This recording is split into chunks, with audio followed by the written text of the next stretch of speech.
Deuxième session. On va voir dans cette deuxième session, Dieu est esprit, et Dieu, point d'interrogation, Dieu est-il une personne? J'espère que vous apprenez des choses. Amen, gloire au Seigneur. Alléluia. Maintenant, vous devez savoir une chose, c'est que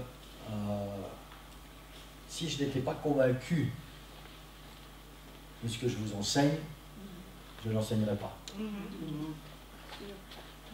Mon tempérament, c'est que si je ne suis pas sûr, on passe à côté. Mais ce dont je suis sûr, alors on y va. J'ai parlé un peu avec le frère Hugues. J'ai fait une expérience personnelle avec Dieu quand j'avais 22 ans. Et c'est ça qui a été le déclenchement de ma véritable marche avec le Seigneur. C'est ça qui m'a donné envie. Parce que j'ai lutté pendant longtemps contre les enseignements bibliques, certains enseignements bibliques, notamment la doctrine de l'unicité. Et puis, il y a un moment dans la vie où, quand on lutte, on est fatigué.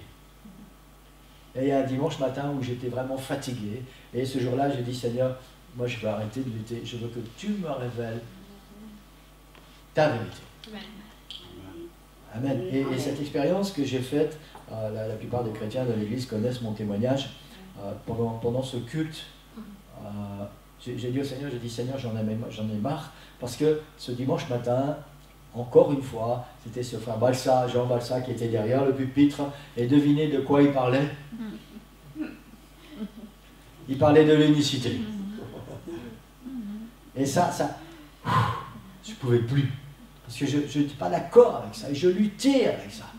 Et j'ai dit, Seigneur, j'en ai marre. Seigneur, maintenant, je veux que toi, tu me dises c'est quoi.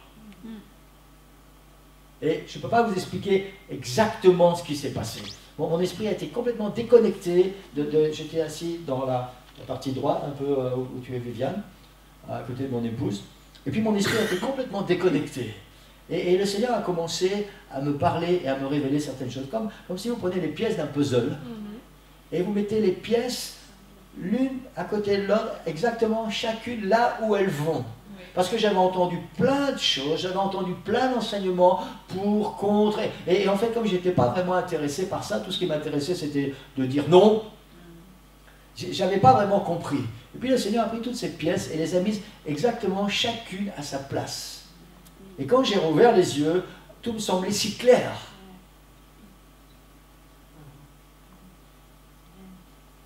Et ce qui s'est passé, c'est que le Seigneur avait mis dans mon cœur, dans ce même temps, un esprit d'amour que je ne connaissais pas.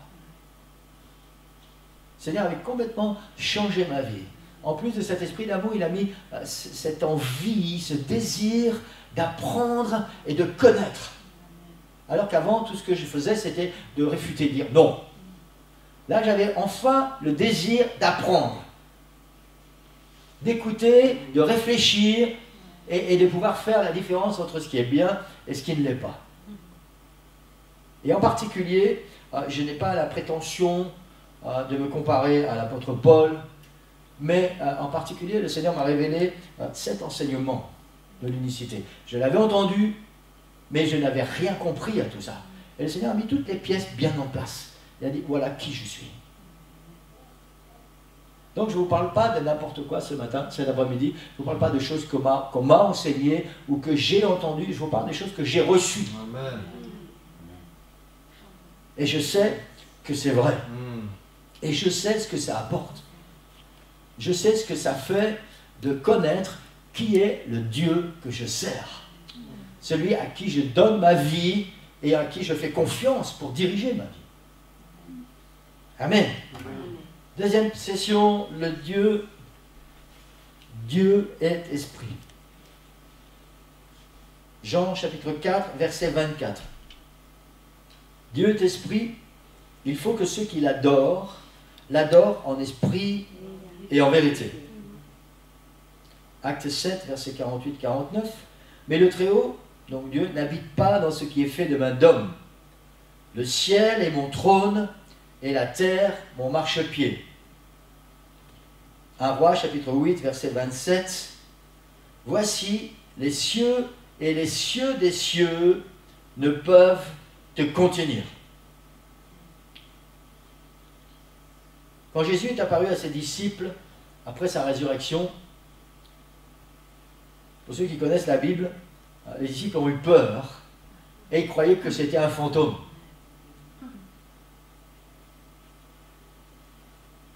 Ils croyaient voir un esprit. Jésus leur dit, voyez mes mains et mes pieds, c'est bien moi. Touchez-moi et voyez, un esprit n'a ni chair ni os, comme vous voyez que j'ai. Ce paragraphe de l'enseignement, cette deuxième session, c'est Dieu est esprit. Un esprit est incorporel. C'est une réalité invisible. On ne parle pas d'un fantôme cet après-midi. Fantôme, c'est quelque chose qui a été inventé par les hommes. On parle d'un esprit. Un esprit, c'est incorporel. Et Jésus l'affirme. Jésus dit, un esprit n'a ni chair, ni os. Dire que Dieu est esprit revient à dire que Dieu est incorporel et invisible. On ne peut pas voir Dieu. On va voir après que certaines personnes ont prétendu voir Dieu. Et on va voir aussi qu'il n'y a pas de contradiction avec tout ça. Il faut juste comprendre. La Samaritaine demandait à Jésus, où trouve-t-on Dieu? Sur le mont Sion, sur le mont Garizim? À Jérusalem ou ici? Et Jésus lui dit, femme, crois-moi, l'heure vient où ce ne sera ni sur cette montagne, ni à Jérusalem que vous adorerez le Père. Vous adorez ce que vous ne connaissez pas. Nous, Juifs, nous adorons ce que nous connaissons, car le salut vient des Juifs. Mais l'heure vient, elle est déjà venue, où les vrais adorateurs adoreront le Père en esprit et en vérité, car ce sont là les adorateurs que le Père demande. Dieu est esprit, et il faut que ceux qui l'adorent en esprit et en vérité.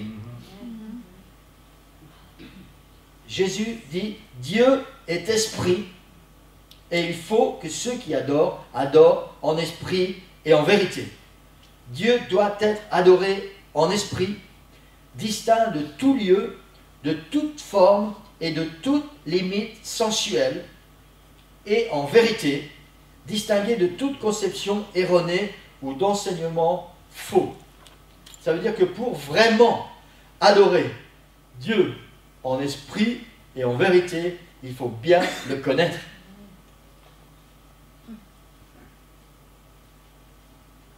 Dieu est invisible. Deuxième point, Jean chapitre 1 verset 18. Personne n'a jamais vu Dieu. Le Fils unique qui est dans le sein du Père est celui qui l'a fait connaître. Colossiens 1,15, il est parlé de Jésus et il dit, il est l'image du Dieu invisible. On parle d'un Dieu qui est invisible ici. Le premier-né de toute la création. Dans 1 Timothée 1,17, l'apôtre Paul enseigne à Timothée et il dit au roi des siècles, immortel, invisible, seul Dieu, soit honneur et gloire au siècle des siècles. Personne n'a jamais vu Dieu tel qu'il est dans son essence invisible. Et la raison est toute simple, c'est que Dieu est invisible. C'est pas compliqué. Vous ne pouvez pas voir quelque chose ou quelqu'un qui est invisible. Vous pouvez sentir le vent, mais vous ne pouvez pas voir le vent. Vous en voyez les effets, mais vous ne voyez pas le vent. Dieu est esprit. Maintenant, on vient à ce que j'ai parlé plus tôt. En même temps, il y a des passages d'Écriture où l'on dit que des hommes ont vu Dieu. Par exemple, dans Ésaïe 6, verset 1, l'année de la mort du roi Osias, le prophète Ésaïe dit « Je vis le Seigneur assis sur un trône très élevé, et les pans de sa robe remplissaient le temple. » Dans Exode 29, versets 4 à 11, Moïse monta avec Aaron Nadab et Abihu, et 70 anciens d'Israël. Ils virent le Dieu d'Israël. Ils virent le Dieu d'Israël. Sous ses pieds, c'était comme un ouvrage de saphir transparent, comme le ciel lui-même dans sa pureté. Il n'étendit point sa main sur les lits des enfants d'Israël. Ils virent Dieu, et ils mangèrent et burent. On a vu il y a quelques minutes que personne n'a jamais vu Dieu, et que personne ne peut voir Dieu parce qu'il est invisible. Ici, il nous est dit qu'ils ont vu Dieu. Genèse chapitre 18, versets 1 à 3. L'Éternel apparut parmi les chênes de Mamré, c'est à Abraham, comme il était assis à l'entrée de sa tente pendant la chaleur du jour. Il leva les yeux, regarda, et voici 3 hommes étaient debout près de lui. Quand il les vit, il courut au-devant d'eux, depuis l'entrée de sa tente, et se prosterna en terre. Et il dit, Seigneur, si j'ai trouvé grâce à tes yeux, ne passe point, je te prie, loin de ton serviteur. Genèse, toujours, chapitre 32, versets 24 à 30. Jacob demeura seul. Jacob s'enfuit de chez Laban, et il va retourner dans son pays, voir son frère qui l'attend pour lui couper la tête. Jacob demeura seul. Alors un homme lutta avec lui jusqu'au lever de l'aurore. Notez, un homme lutta avec lui jusqu'au lever de l'aurore. Voyant qu'il ne pouvait le vaincre, cet homme le frappa à l'emboîture de la hanche, et l'emboîture de la hanche de Jacob se démit pendant qu'il luttait avec lui. Il dit, « Laisse-moi aller, car l'aurore se lève. » Jacob répondit, « Je ne te laisserai point aller, que tu ne m'aies béni. » Il lui dit, « Quel est ton nom ?» Il répondit, « Jacob. » Il dit encore, « Ton nom ne sera plus Jacob, mais tu seras appelé Israël, car tu as lutté avec Dieu, avec des hommes, et tu as été vainqueur. » Jacob l'interrogea en disant, « Fais-moi, je te prie, connaître ton nom. » Il répondit, « Pourquoi demandes-tu mon nom ?» Et il le bénit là. Jacob appela ce lieu du nom de Péliel, car, dit-il, « J'ai vu Dieu face à face, et mon âme a été sauvée. » Et pourtant, le premier verset dit, « Un homme est apparu et a lutté avec Jacob. » Il faut savoir une chose, c'est que la Bible ne se contredit jamais. Puisqu'elle est la parole de Dieu, Dieu ne peut pas se contredire. Vous êtes d'accord avec moi? La Bible ne se contredit jamais. Donc s'il y a parfois, et ça va arriver certainement dans certains enseignements, notamment dans les enseignements au niveau des théologies unicitaires, théologie trinitaire, ici on parle qu'on ne peut pas voir Dieu, d'autres personnes affirment avoir vu Dieu, ça veut dire qu'il y a une explication rationnelle. Il s'agit dans ces textes et dans d'autres, parce qu'il y a d'autres textes dont la Bible nous parle que des hommes ont vu Dieu, d'une manifestation visible de Dieu. En théologie, on appelle cette manifestation une théophanie. Théophanie. Théo, ça veut dire Dieu, et phanie, c'est manifestation. Manifestation visible ou physique du Dieu invisible. Et c'est important que vous reteniez ce nom et que vous reteniez comment je vais dire, je ne trouve pas le mot. Ce phénomène.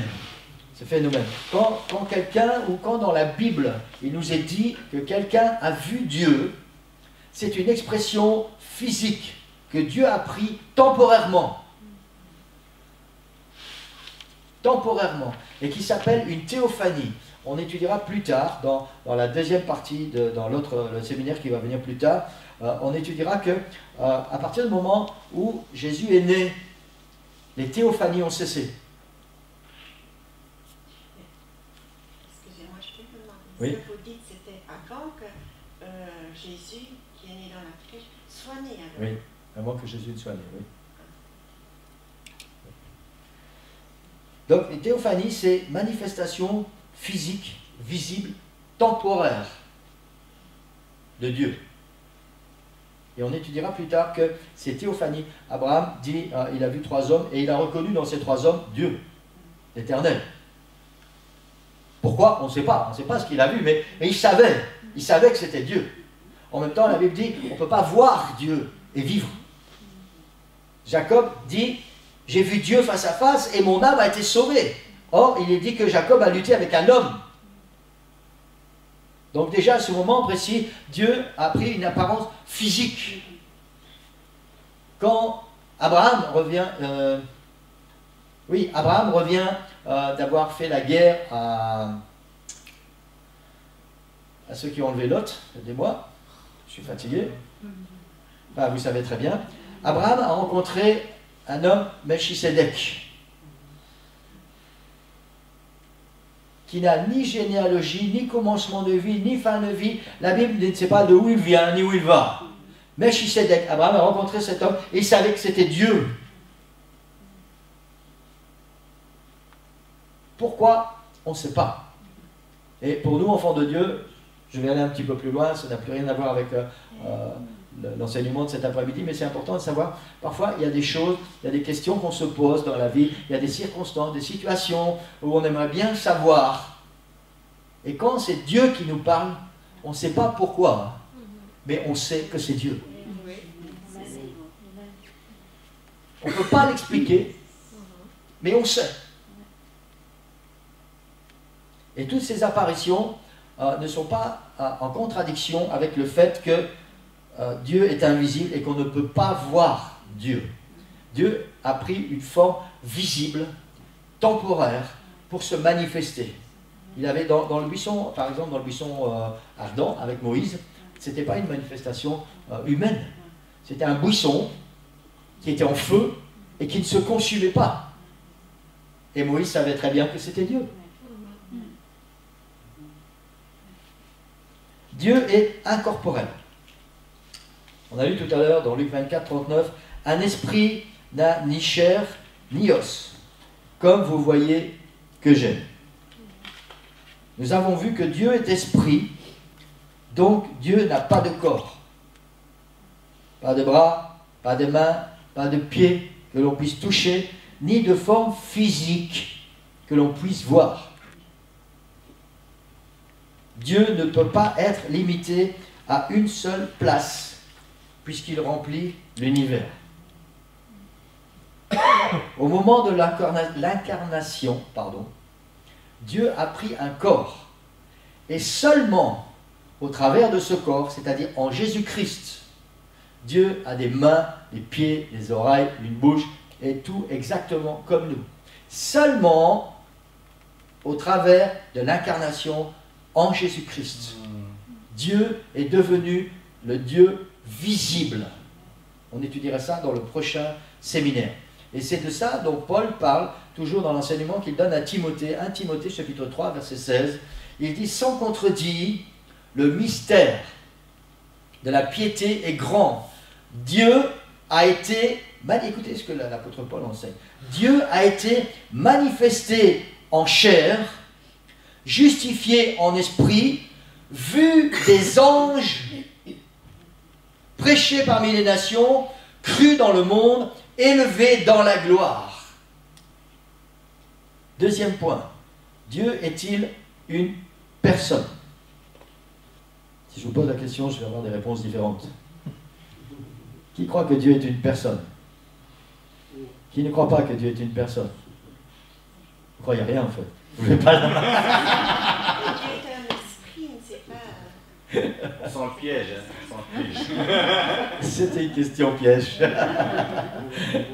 Amen. Dans Hébreux chapitre 1, verset 3, il nous est parlé de Jésus-Christ. Et il nous est dit qui est le reflet de sa gloire, donc de Dieu, et l'empreinte de sa personne.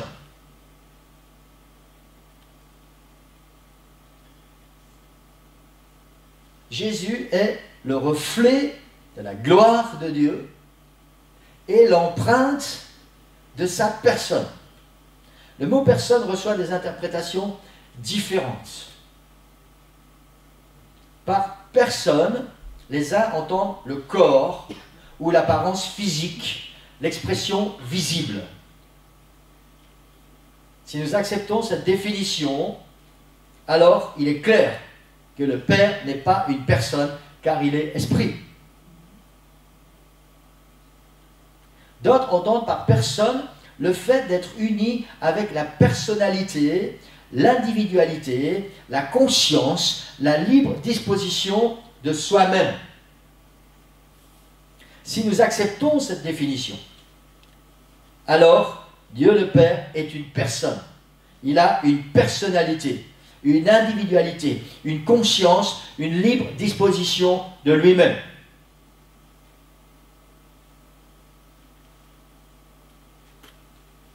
Cependant, même de cette manière, il n'y a toujours pas 2 ou 3 personnes dans la divinité. Il y a un seul Dieu et une seule personnalité dans la divinité.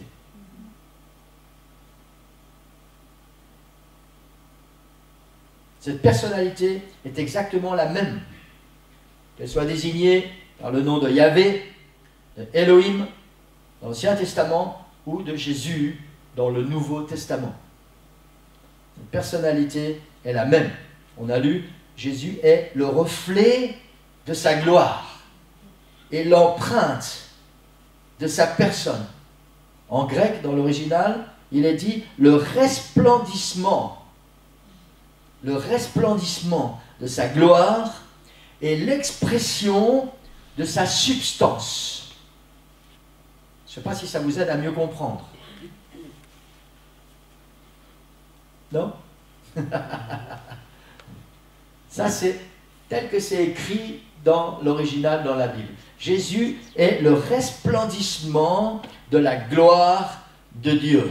Une gloire qu'on ne peut pas voir, que même les anges n'ont pas vue avant. Puisque Dieu est invisible. Nous pouvons conclure en disant que le mot « personne » n'est pas le mot employé quand on se réfère à la divinité, mais nous devrions plutôt employer les termes « substance »,« nature » ou « être », un être. Dieu a une personnalité. Dans l'Ancien comme dans le Nouveau Testament, l'homme peut communier avec Dieu. On a parlé de ça tout à l'heure. L'homme peut communier avec Dieu. L'homme peut parler avec Dieu et communier avec son Créateur.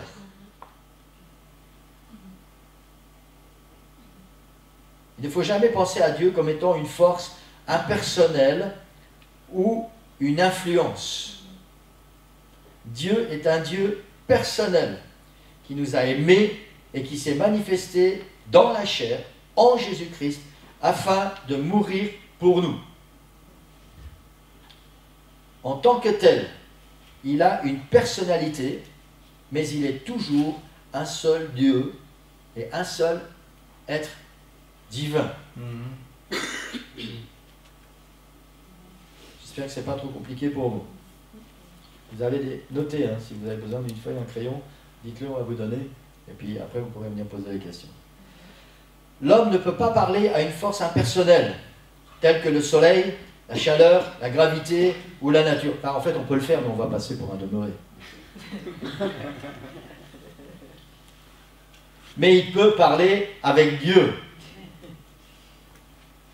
Amen. Gloire au Seigneur. L'homme est corps, âme et esprit, tout en étant qu'une seule personne. 1 Thessaloniciens 5, 23. Que le Dieu de paix vous sanctifie lui-même tout entier, et que tout votre être, l'esprit, l'âme et le corps, soient conservés irrépréhensibles, lors de l'avènement de notre Seigneur Jésus-Christ. L'apôtre dit que tout votre être, l'âme, le corps et l'esprit, qui fait ton être, ta personnalité. Les titres de Père, Fils et Saint-Esprit sont librement utilisés dans la Bible, mais ce fait ne nous permet pas de dire qu'il y a 3 personnes ou 3 dieux ou 3 personnalités. De la même façon, et je crois que c'est tellement facile, et j'explique ça dans l'étude biblique que j'ai faite pour l'enseignement sur le baptême d'eau au nom du Seigneur Jésus-Christ, c'est tellement facile de comprendre que nous sommes créés à l'image de Dieu, corps, âme et esprit, mais je suis moi, nous ne sommes pas 3. De la même façon, Dieu est Père, Fils et Saint-Esprit, mais il est Dieu. Il n'y a pas 3 personnes, il n'y a pas 3 dieux. J'utilise souvent l'exemple, personnellement, je suis pasteur, je suis père, je suis grand-père, je suis fils, je suis neveu, je suis cousin, je suis encore tellement de choses, mais je ne suis que moi. Pour mon père, je suis un fils, j'étais, il n'est plus là. Pour mon épouse, je suis un mari. Pour mes enfants, je suis un père. Pour vous, je suis un pasteur. Mais je ne suis que moi.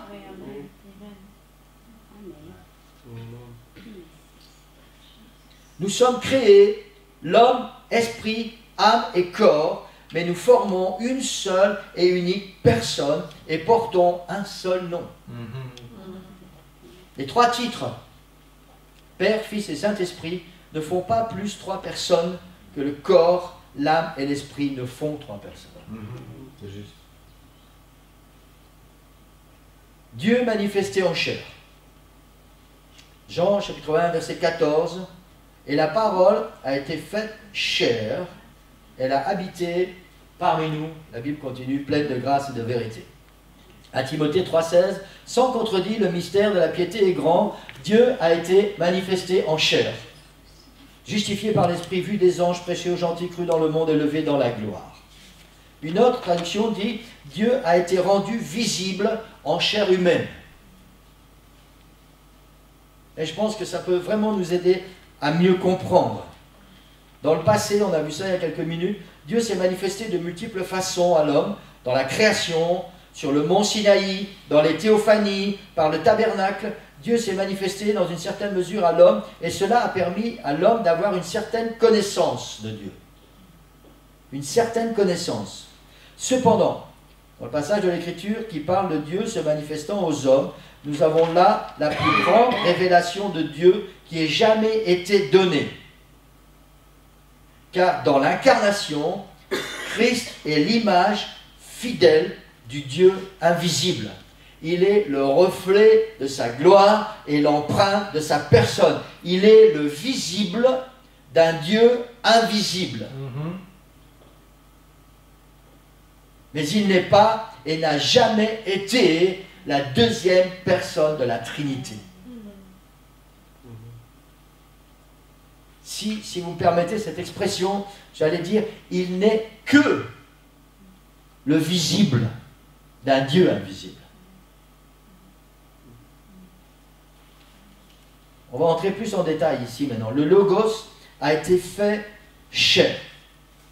Toujours dans l'évangile de Jean, il est dit, au commencement, la traduction littérale dit ceci, au commencement était le Logos, et le Logos était avec Dieu, et le Logos était Dieu. Dans nos traductions, il est marqué, au commencement était la parole, ou le Verbe, et la parole était avec Dieu, et la parole était Dieu.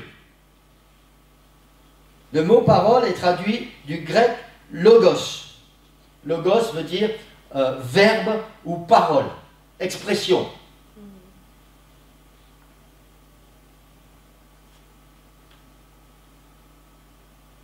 La façon la plus simple et la plus correcte de définir le logos est la divinité exprimée, l'expression verbale de la divinité.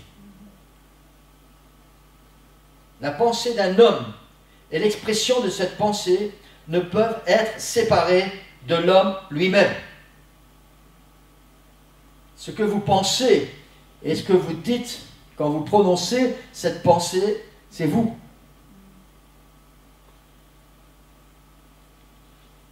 Je ne sais pas si tout le monde comprend ça. Cette pensée dans son essence fait partie de son être.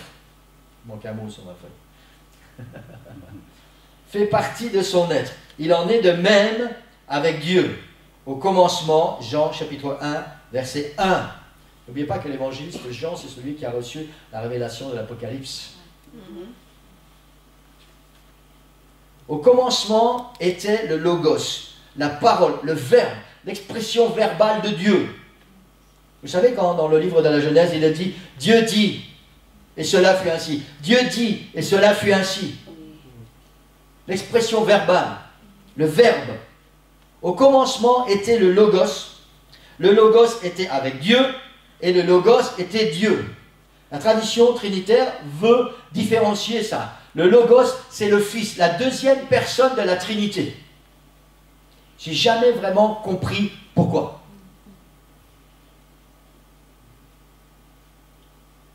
Le Logos, c'est le visible d'un Dieu invisible qui devient verbal.